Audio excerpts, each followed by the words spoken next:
The right word at the right time can express truth and bring our values to reality.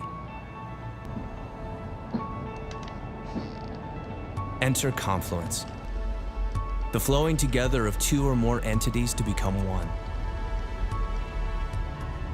For us, Confluence refers to the coming together of the Jewish story and the Christian story. In the past 2 millennia, these stories have run on separate tracks, in many cases void of positive interaction, yet they flow from the same source. Jesus refers to himself as the son of David, a descendant of Abraham. The first followers of Jesus did not call themselves Christians, but Jews following their Messiah. It seems we've forgotten where we come from, and that affects where we're going.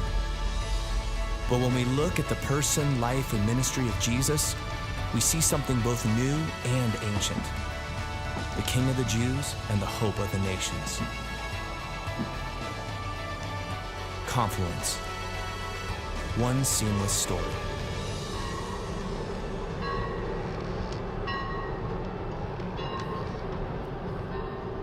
Awesome, isn't it? Love these videos. Best part of this series is this videos. You all are part of an incredible legacy that we are building together here at Cornerstone Boulder that is unlike any other faith community in the world, and hopefully will one day be the leading edge for congregations in the future. We started this new series called Elements last week, and in this new series we're describing 9 core elements that are really the building blocks or the DNA of this congregation. Last week, Brian launched the first one called Community, and he showed us that a true faith community rallies around a common purpose, and that purpose here is to show the world what God is really like. And we show what God is like at Cornerstone by sharing our joys and our struggles together, and our successes and our failures together in loving, authentic, supportive relationships, and also by encouraging those communities to care for those in the world who are marginalized and mistreated, which is something that is very close to God's heart. It's why we do it, and that's how we show the world what God is like. Today's element is confluence. In geography, confluence is simply the joining together of 2 streams, and it is typically a spectacular sight to behold. For instance, here is the confluence of the Milk River and the Missouri River in Montana. Notice how they're basically, because of the sediments that are in the water, they're 2 different colors. They come together, and I love how they kind of stay. They're one stream, but they still keep their distinctions together. Here is the Mara River and the Itanez River in Bolivia. Same thing going on there. Isn't that awesome? Anybody know where this is at? Grand Canyon National Park. That is the Green River and the Colorado River together. Same thing of that confluence, same distinction. And then what do we have next here? This is the Jialing and the Yangtze River in China coming together. Isn't that awesome? Anybody know where this is at? That is Alaska. That is, what is that called? The Copper River. And I don't know what the tributary is that's coming into that, but just an amazing shot. And seriously, I love the way they join together, yet they maintain their unique distinctions as now they flow side by side in one common direction and in one common purpose. We're going to get to the sea. That's where we're going right there. And this kind of confluence actually is a significant theme in the Bible. It shows up really early in the scriptures. In fact, we see it right in the 2nd chapter of Genesis when God says that in marriage, a man shall leave his mother and father and be united with his wife, and the Hebrew is le basar echad, into one flesh. Confluence. 2 very unique streams joining together into one stream, yet neither stream loses its unique distinctions as they now flow side by side toward one common direction and one common purpose. That's marriage. Marriage symbolizes the essence of confluence.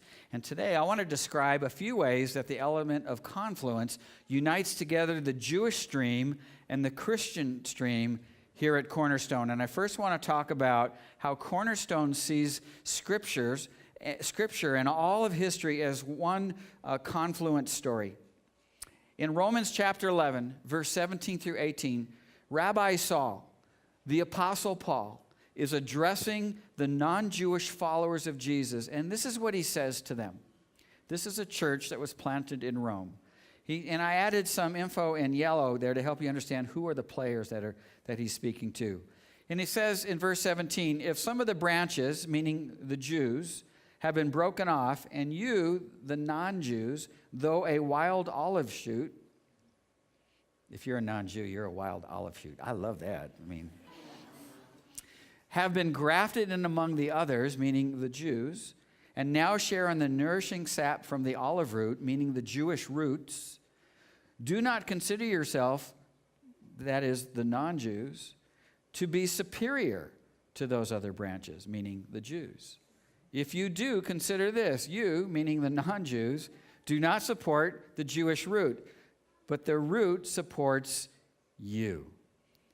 So in the 9th, all the way through the 11th chapter in the book of Romans, Rabbi Saul is addressing what is a very serious problem that's beginning to have negative effects on Jewish-Christian relations. And sadly, it didn't stop with this letter.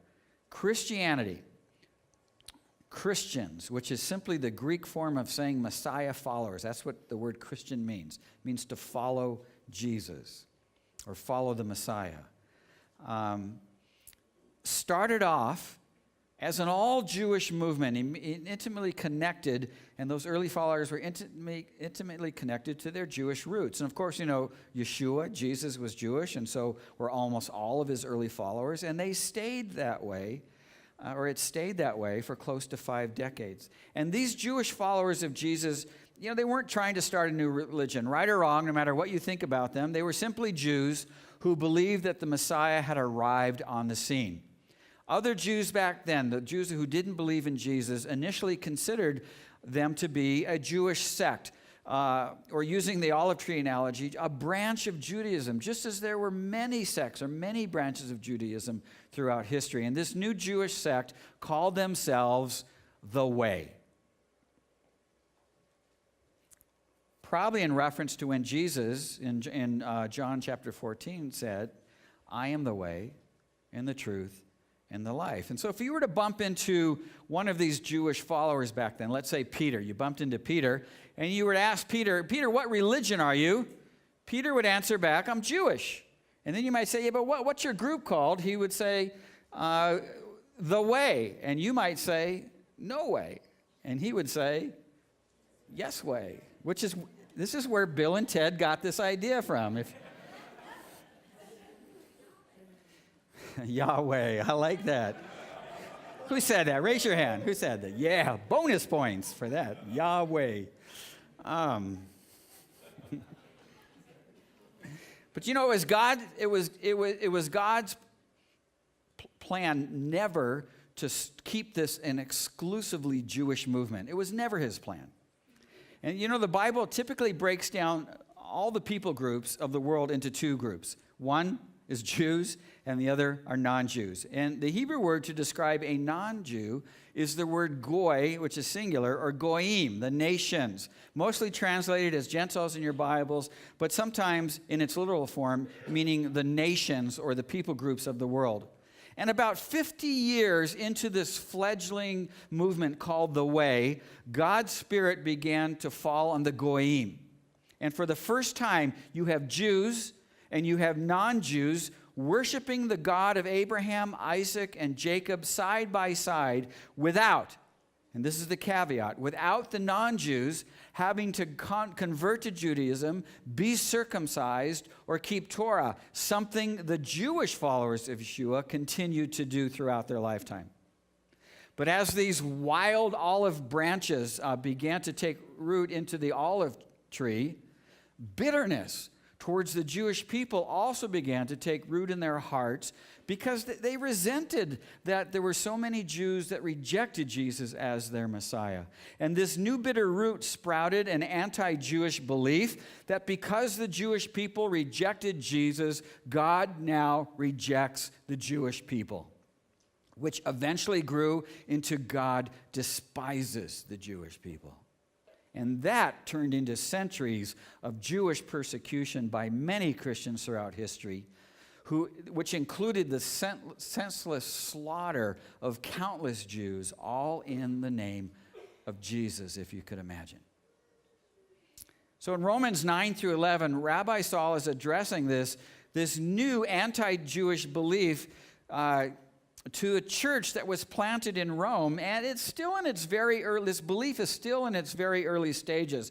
But by the 2nd century, the center of Christianity shifts from Jerusalem, it moves over to Rome, from a Jewish movement, from an anti-Jewish movement, and eventually Jesus is morphed into a blue-eyed, blonde, Roman version of a savior, and Christianity has lost virtually all of its connection to its rich Jewish past.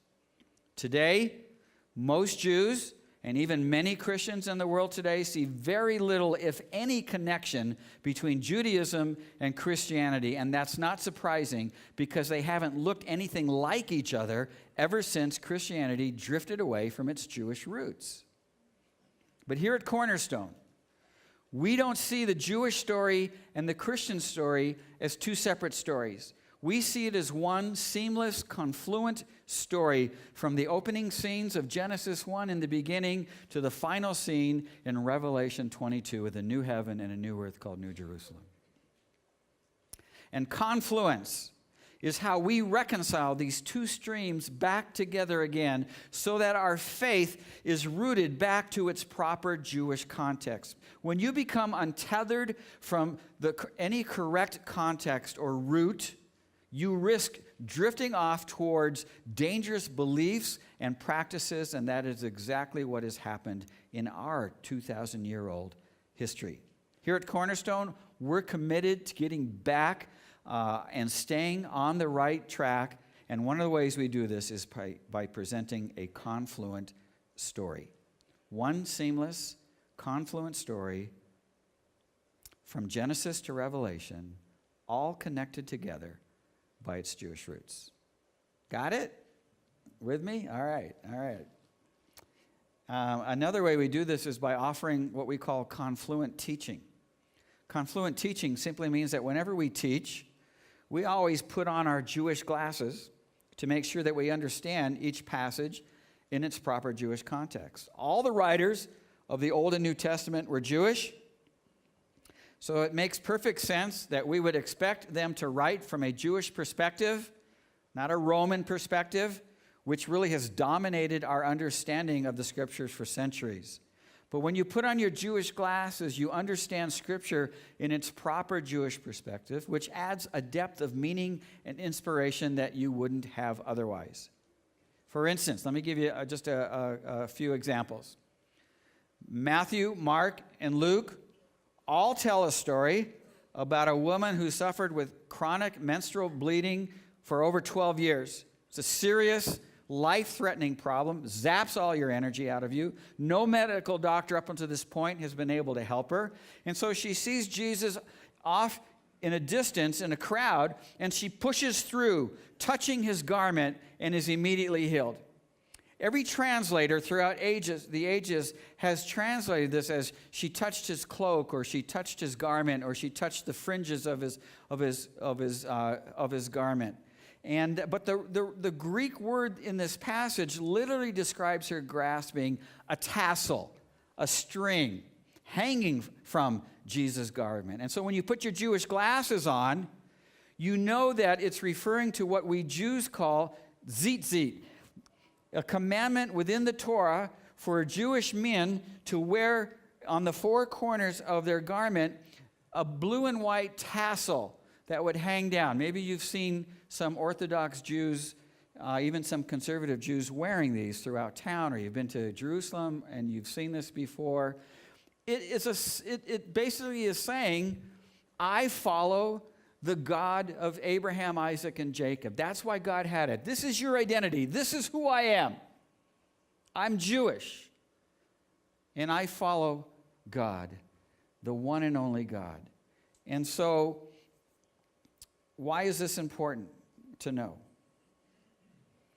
Number one, it underscores Jesus' Jewishness. Jesus was Jewish. It matters. It means something. Rabbi Jesus, that's what he was. He was a rabbi who had a following of disciples. And it reminds us that he was a Torah-observant Jew throughout his entire life. It's a big deal. Number two, it also underscores his power and authority. There's another story in the Bible about a time when King David is on the run from King Saul. King Saul is jealous, right? And so he's trying to take David's life. And so one day, David is hiding in a cave, and Saul goes into that cave. It's kind of a funny story. I mean, it creates a funny picture. He goes into the cave. Guess what he goes in there to do? To relieve himself. And so, as fate would have it, David's hiding in the corner. Saul's off, doing his thing.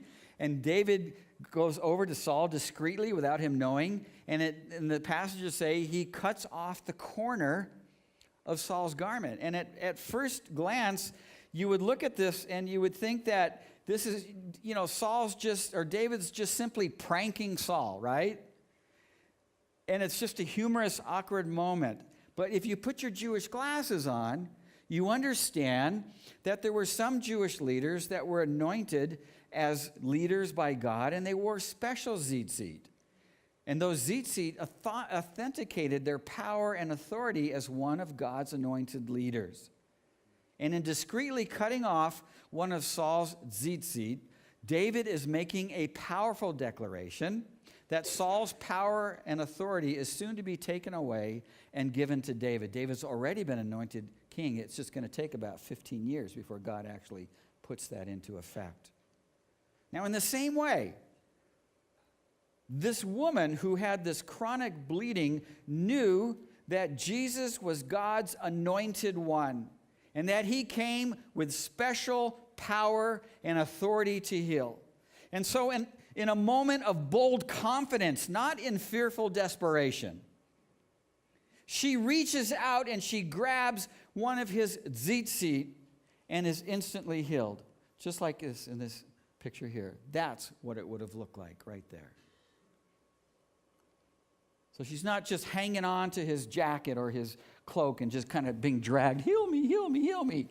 It's just this confidence that if I just touch this tzitzit, because this guy has authority and power to heal, it just brings more, somebody describes it as it turns black and white into color, right? Puts color into the story. There's another story in the book of John about a time when Jesus is on the Temple Mount. And he's celebrating the Feast of Sukkot, the Feast of Booths. It's the last feast of the year. And it is a week-long Jewish Thanksgiving, a lot like our Thanksgiving. They're celebrating God's bountiful harvest provision for that final year, a week-long thing. And each of the 7 days of Sukkot, back in Jesus' day, the temple high priest would take a golden pitcher and he'd fill it with water from the pool of Siloam. Now, many of you have been with me at that pool. If you have ever gone to Israel with me and we've walked through, you had the guts to walk through the Hezekiah Tunnel, you exit out at the pool of Siloam, and you've been there. And this pitcher of water was then brought to the temple through the water gate and poured into a bowl on the altar alongside some poured wine. And it was done during the daily burnt offering on Sukkot as prescribed in the Jewish Talmud. And this water libation was performed only during Sukkot. So it doesn't show up any time of the year. And it was a plea. I mean, it's the end of the harvest season. It's a plea that God would bring the necessary latter-day rains or the fall rains. You need rain in the fall if you're going to have a good harvest in the spring. And so they're pleading with God, bring the latter-day rains. However, this ritual also has messianic salvation overtones, like Joel, who talks about the latter-day rains and connects it to salvation, especially since the last day of Sukkot was believed by the Jewish people to be God's final day of judgment for the coming year. And so this last day of Sukkot, the last day, back then, had a special name. It's still the same name today. It's Hoshana Rabbah, and it literally translates the great salvation. That's what it means. And back in Jesus' day, after the water libation, the people would parade around the altar waving willow branches. Maybe you've seen in Sukkot Jewish people doing this. You go to, in all four directions. You've got your willow branches, and you got your palm fronds, and and they would take these willow branches and they would start waving them around the altar, and they would cry out, Hoshiana, Hoshiana. It comes from Psalm 118, and it means, please save us. So do you have the picture? The priest is pleading for the latter-day rains to come. The people are crying out for salvation. Please save us. And it is in that backdrop that we read in John chapter 7, verse 37 through 38, that Jesus stands up on the last and greatest day of the feast of Sukkot, on Hoshana Rabbah, the great salvation, where all this excitement and energy and loudness is going on, and under the quietness of his voice says, oh, excuse me, if anybody is thirsty, anybody thirsty? Does it say that? No, what does it say? In a loud voice. One thing, there's a lot of things you can say about Jesus, but one thing you have to say about him, he had a lot of chutzpah. Can you imagine? Picture this.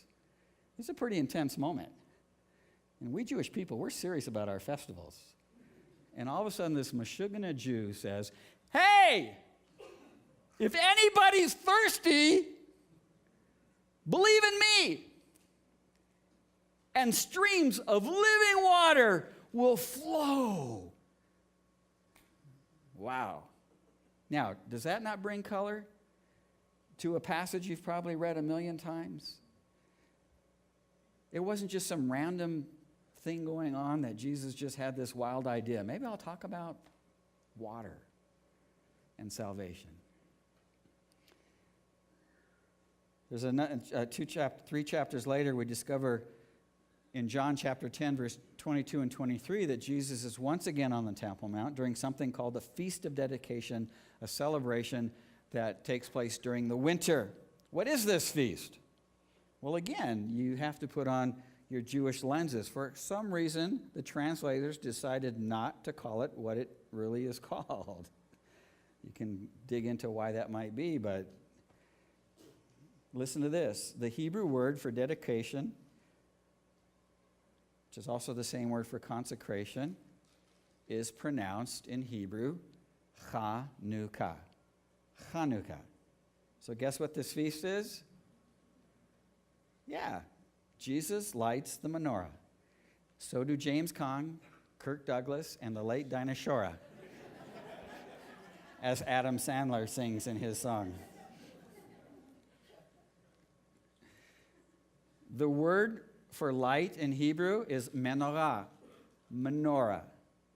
And Jesus, who called himself Ha-menorah shel ha-halom, the light of the world, celebrated Hag Menorot, the festival of lights. He is the light of the world that never goes out.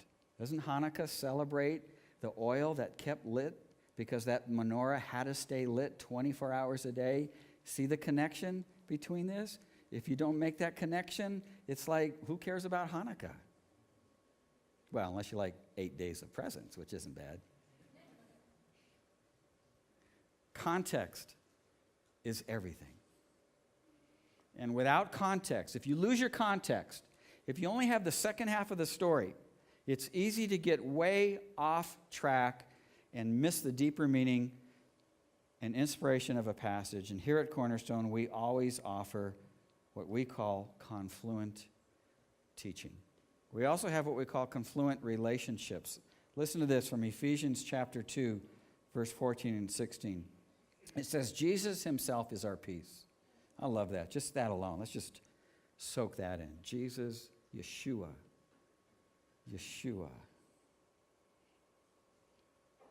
is our shalom.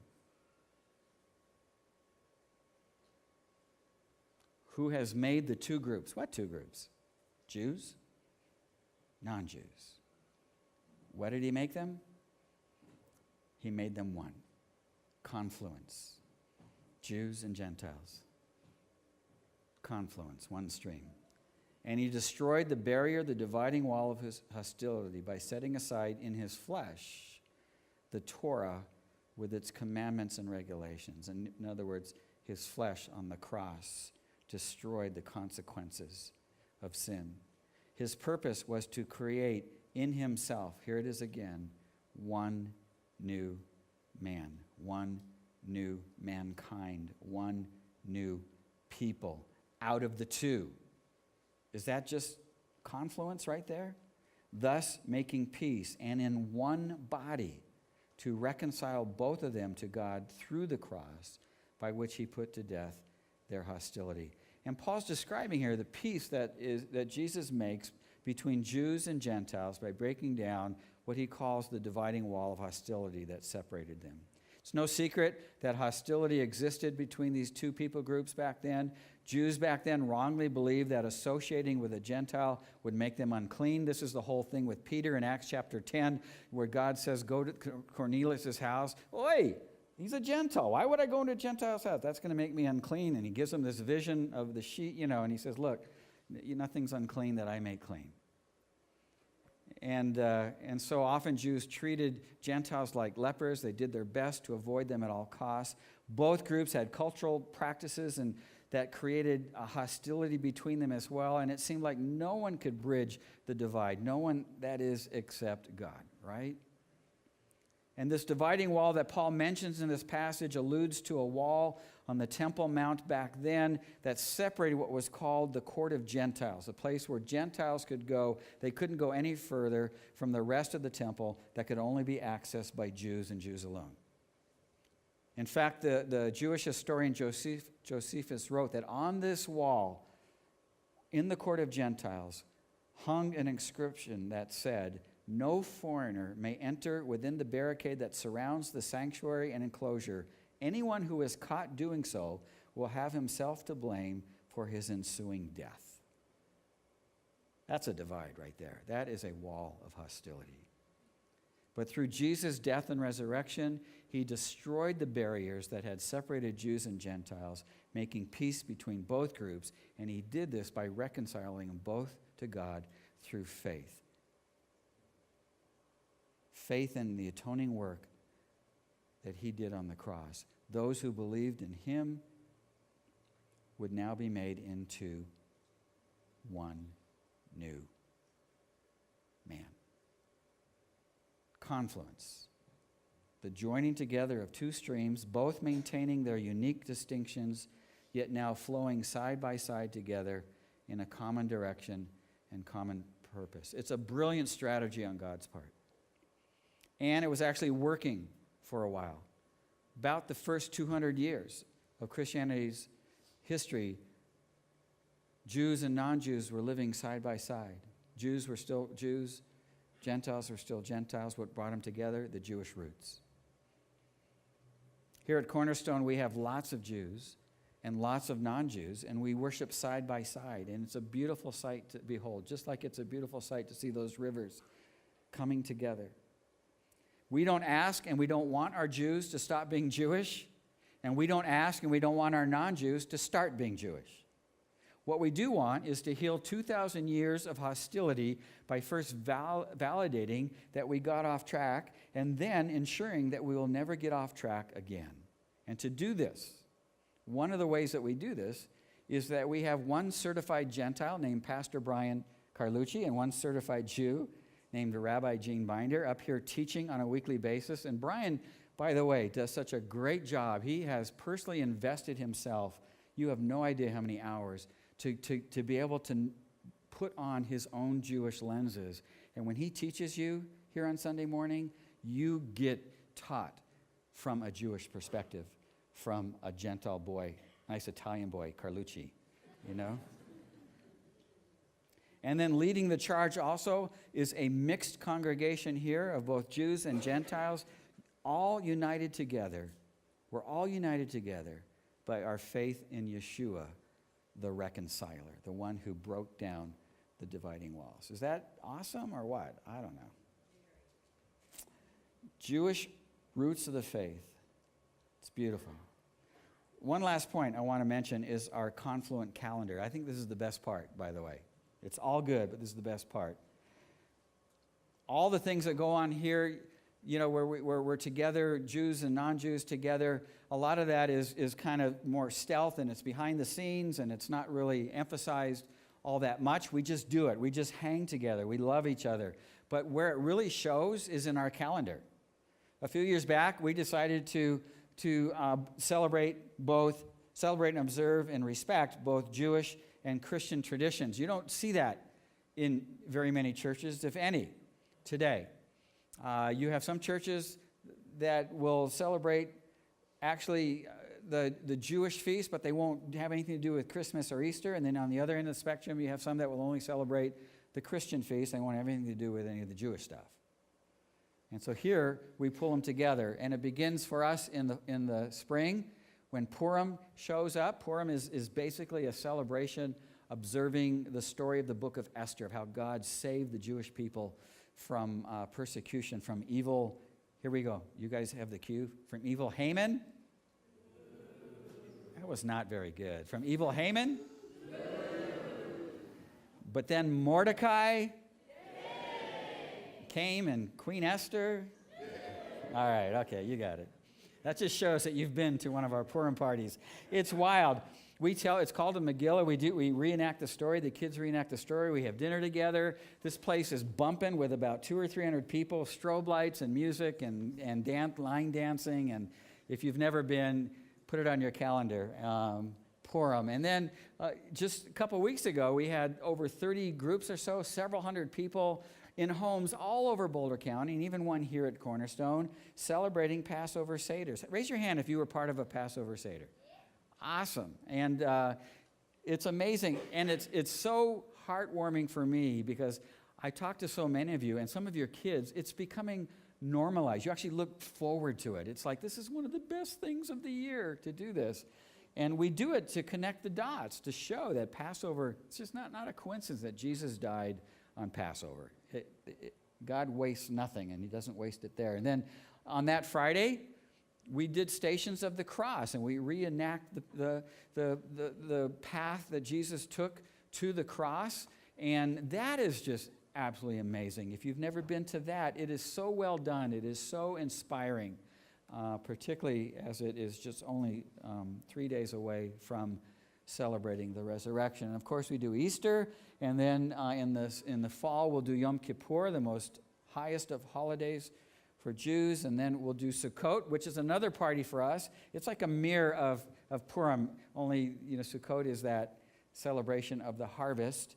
And then we do Hanukkah. You probably remember Hanukkah here because we put out, what do we put out? Donuts. And why do we put out donuts?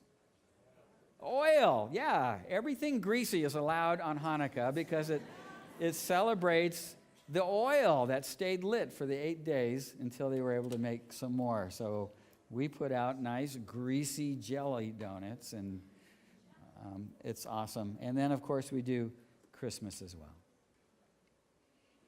That's Confluence. Well, let me tell you about the deeper part of Confluence. In Deuteronomy chapter 6, verse 4, it's called the Shema. Shema is recited at every Jewish worship service, and it's done in the morning prayers, the Amidah prayers, the Shema. Shema Israel. Adonai Eloheinu, Adonai Echad. Hear, O Israel, the Lord our God, the Lord is one. Shema Israel, Adonai Eloheinu, Adonai Echad. Say it with me.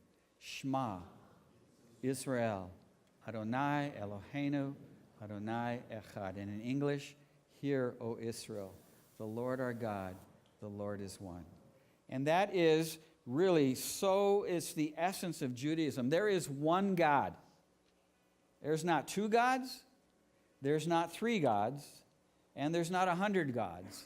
There's just one God, the God of Abraham, Isaac, and Jacob. It's what we believe as well. The Shema is just as important to us as Christians as it is to the Jewish people. No surprise, because that's our roots, right? We didn't change with Matthew to 3 gods. And it's a misunderstanding that when you mention something like the Trinity, you're merely talking about 3 gods, because God manifests himself in the spirit and in the flesh several times in the Old Testament. No Jewish people, get freaked out about that. But Jesus said in John 17, what did he say? He said, Father, make them one, just as you and I are one. Confluence, right? It started with God. The Trinity is the most confluent relationship there is. 3 different streams, or 2, however you want to think of it, 2 different streams coming together. Having some distinction, maintaining distinction, but moving together in a common direction and common purpose. It began with God, right out of Genesis chapter 1, verse 1. Bereshit bara Elohim, in the beginning God. Elohim is the plural form of God. It's like saying, in the beginning, gods.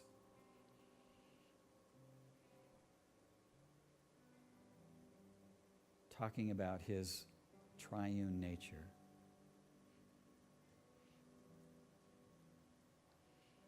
This is why confluence is so important. This is why unity is so important. It began with God. It's his nature. And we together, Jews and non-Jews, are to reflect that unifying nature to the world. Jesus finished it in John 17. The reason why, God, I want you to make them one as we are one, so that the world may know that you sent me. To the degree that we live confluent relationships, teach confluently.